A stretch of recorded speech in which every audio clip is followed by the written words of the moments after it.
Remember the internet? Remember it? Before Google, before smartphones, back when connecting meant the ear-splitting shriek of a dial-up modem? If you're old enough to recall those dark ages, then you remember AOL. In the 1990s, AOL the internet for millions of people. They were the Google of their day, the inescapable gateway to this strange new world of chat rooms, email, and flashing banner ads. Today, Google dominates our online lives, but back then, AOL ruled the digital landscape. They were the kings of the information superhighway, long before Mark Zuckerberg even of poking someone. AOL's story is a classic tale of boom and bust. It's a reminder that even the most dominant companies can fall from grace. And it all started, believe it or not, with a company called GameLine.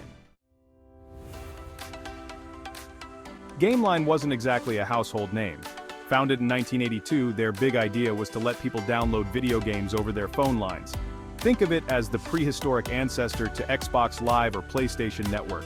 Sadly, the technology back then was about as sophisticated as a potato, plus the 1983 video game crash didn't help.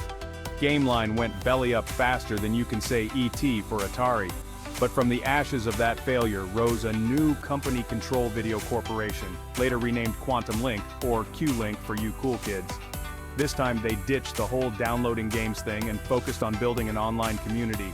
It was still the Wild West of online services, with competitors like CompuServe and Prodigy vying for users. Q-Link offered chat rooms, forums, and even early online games. It was a hit with users of the Commodore 64, the hottest computer at the time. Look it up, kids. They even struck a deal with Apple to create Apple Link, a similar service for the burgeoning Apple II and Macintosh crowd. But Q-Link's biggest move was yet to come. In 1989, Quantum Link decided to reinvent itself. They needed a name that screamed, "We're the future of online." And so, America Online, or AOL, was born. AOL's timing was impeccable. Personal computers were becoming more common, and people were hungry to explore this new online world. AOL made it easy. Their software was simple to use even for the technologically challenged. And their marketing was.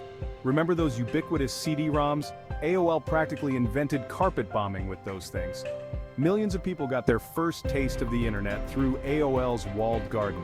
It was a simpler time when email came with that iconic "you've got mail" voice and chat rooms were all the rage. But AOL's success came at a cost.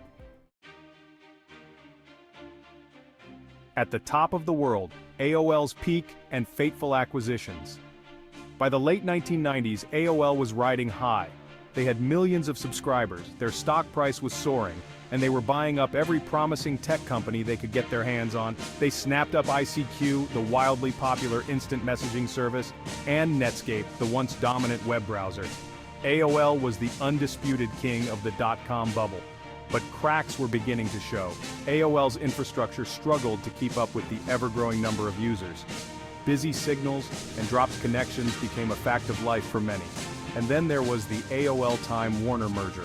This, my friends, is where the wheels really came off. Dot-com doom, the AOL-Time Warner debacle, and the fall from grace. In 2000, at the height of the dot-com frenzy, AOL announced it was merging with media giant Time Warner.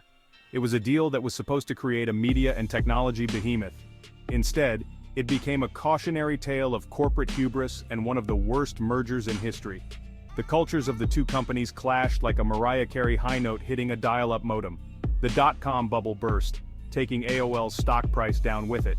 And then broadband internet came along and stole AOL's lunch money. Suddenly, those free CDs were about as enticing as a free pet rock. People were ditching dial-up in droves for the speed and always-on convenience of broadband. AOL's walled garden, once a cozy refuge, now felt like a digital prison. The writing was on the wall, and it was written in Comic Sans. Life after death. AOL's legacy in the age of broadband.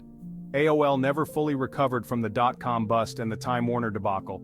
They shifted their focus to advertising and content, buying up websites like the Huffington Post and TechCrunch. But they were a shadow of their former selves. In 2015, AOL was acquired by Verizon, marking the end of an era. Today, AOL exists mostly as a brand name, a relic of a bygone internet age. But their story, like a forgotten GeoCities page, serves as a reminder of how quickly fortunes can change in the tech world. And that, my friends, is the entrepreneurial edge. Be sure to like and subscribe for more tales of corporate triumph and disaster.